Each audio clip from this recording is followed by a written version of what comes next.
Et c'est peut-être un peu de ma faute, parce que lorsque j'ai, avec mes collègues, essayé d'informer sur ce que nous sommes en train de faire, j'ai voulu d'abord dire que nous voulions nous fixer des critères quant au choix du sélectionneur. Nous avons vécu une période très difficile, une période au cours de laquelle nous étions tous blessés et nous savons que ce n'était pas acceptable d'être éliminé de la Coupe d'Afrique, des éliminatoires pour la Coupe du Monde et de rester pendant presque une année sans une activité forte, dynamique. Donc nous avons défini les critères de choix de quel type de partenaire avoir et ça s'est fait relativement vite. On voulait, comme je l'avais dit, un sélectionneur national dans les top 10 mondiaux. Nous voulions quelqu'un qui a de l'expérience. Nous voulions quelqu'un qui a la facilité de communication avec l'ensemble des intervenants de notre équipe nationale. M. Rick Gerets parle couramment, bien sûr, le flamand, l'allemand, l'anglais et le français.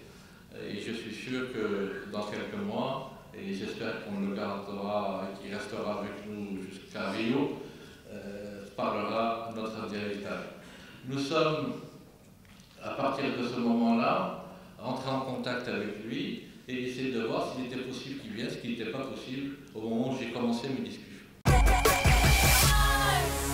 Mon cher Eric Gerets, je voudrais, devant ce parterre d'éminents représentants de la presse écrite, ainsi que l'audiovisuel national, vous souhaiter la bienvenue au nom de tous les membres du bureau fédéral de la Fédération royale marocaine de football.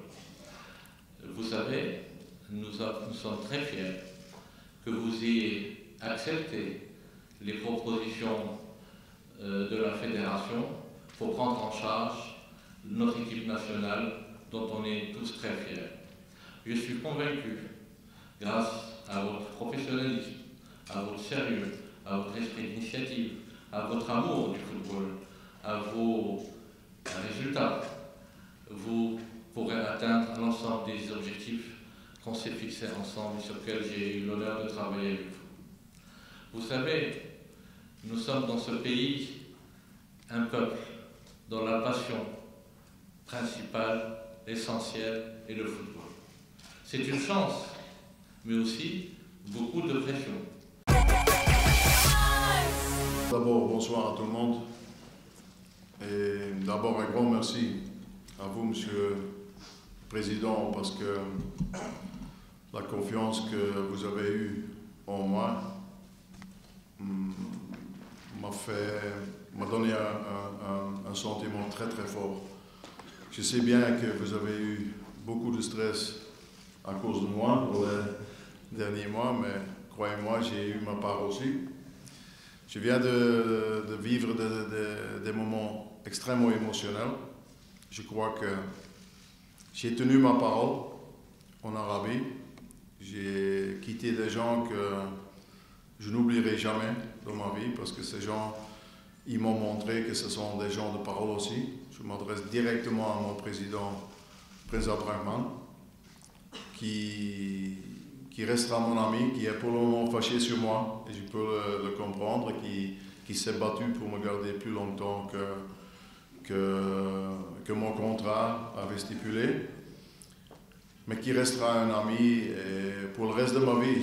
Je suis honoreux d'avoir eu un président comme le Prince Abdrahman et le vice-président, le Prince Nawaf, et certainement mon frère Sami Al-Jaber. J'ai même pas eu le temps pour vraiment dire adieu à l'Arabie, mais c'était peut-être mieux. Je crois que mes joueurs, dans le dernier match qu'ils ont joué contre Nasser, ils ont prouvé qu'il y a un grand respect que les joueurs ils ont eu pour moi et moi pour les joueurs. En plus, il y a eu une amitié. J'ai quitté beaucoup d'amis et ça a été une expérience fantastique dans ma vie professionnelle, mais aussi humaine.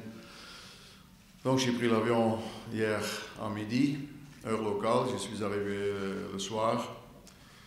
Et ça me surprend un tout petit peu de voir autant de monde. J'avais peur de manquer un peu de pression, mais en vous voyant tous réunis ici, je suis sûr que vous allez me donner la partie de pression que j'ai besoin pour obtenir des résultats. En tout cas, je dois remercier aussi CUP pour son travail. Je crois que la confiance que j'ai en CUP, elle est indiscutable.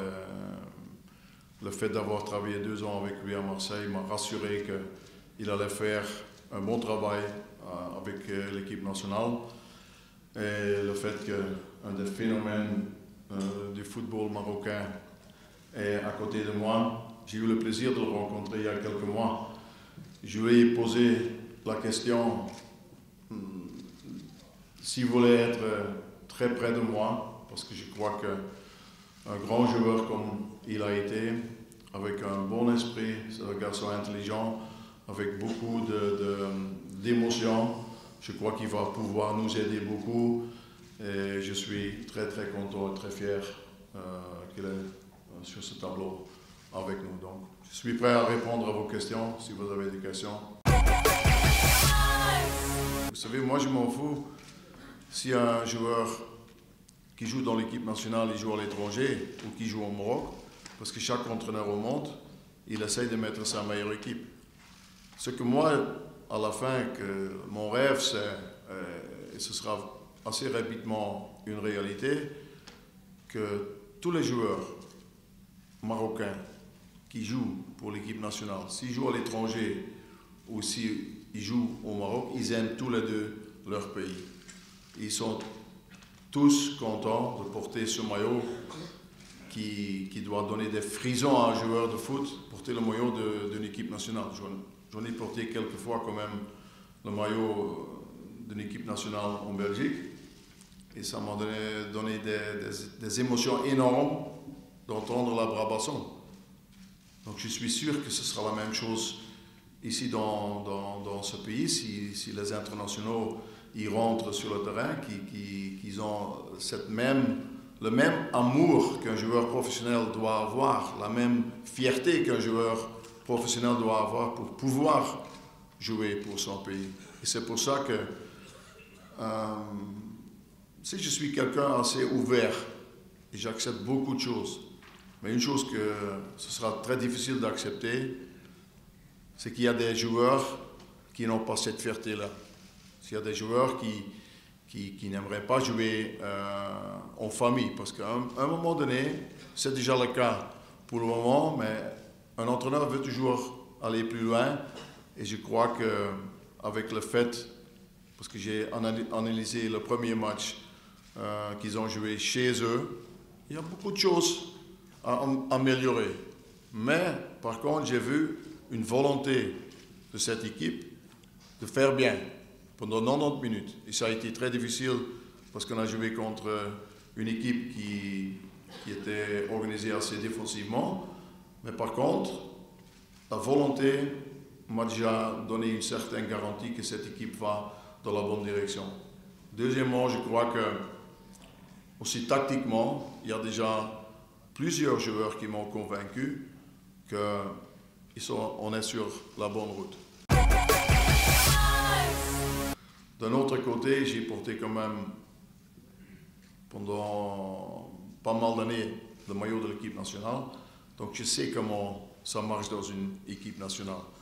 Quand les joueurs vont revenir, tu ne vas pas faire des entraînements physiques, tu vas parler beaucoup tactiquement, et si tu as la possibilité de t'entraîner quelques jours ensemble, tu vas les mettre en place. Mais je crois que le job d'un entraîneur d'une équipe nationale, c'est un autre job, dans le sens que tu as besoin beaucoup plus de la communication.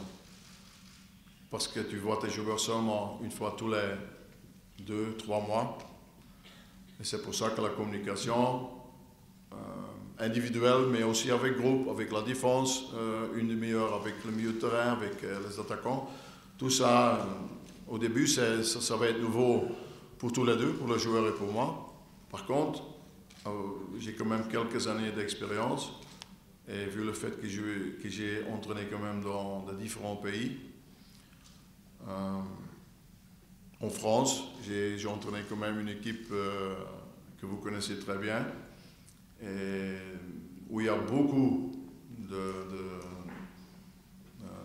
gens qui viennent du Maroc qui habitent.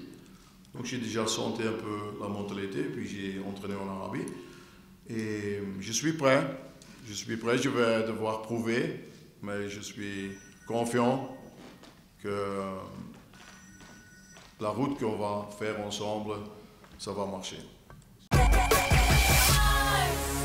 vais certainement suivre chaque semaine un ou si c'est possible 2 matchs dans le championnat au Maroc, parce qu'il faut donner du respect à tout le monde, et c'est la première chose que je veux.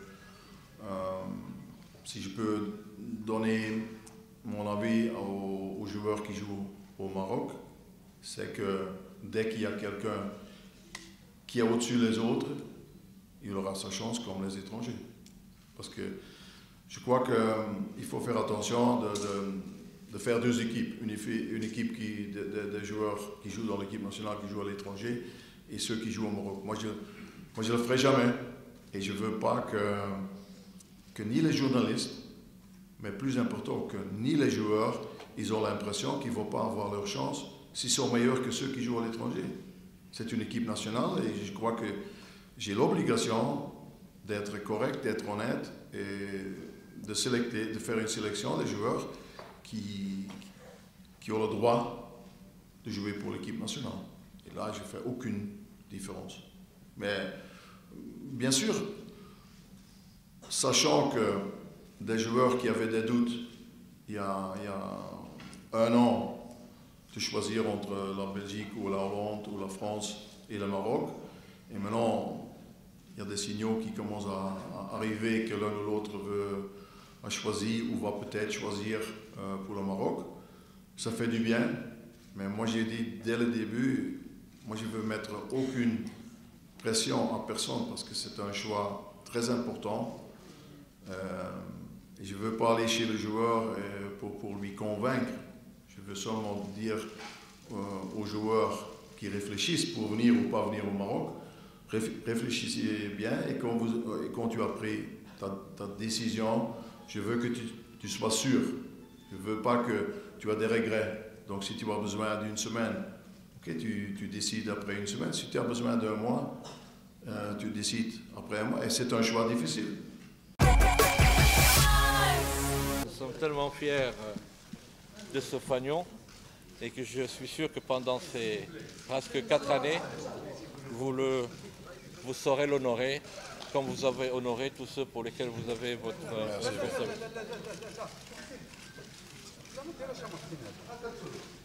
C'est bon.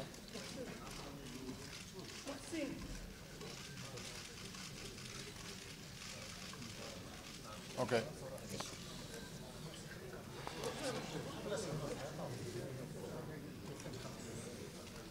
Voilà mon cher. Merci bien.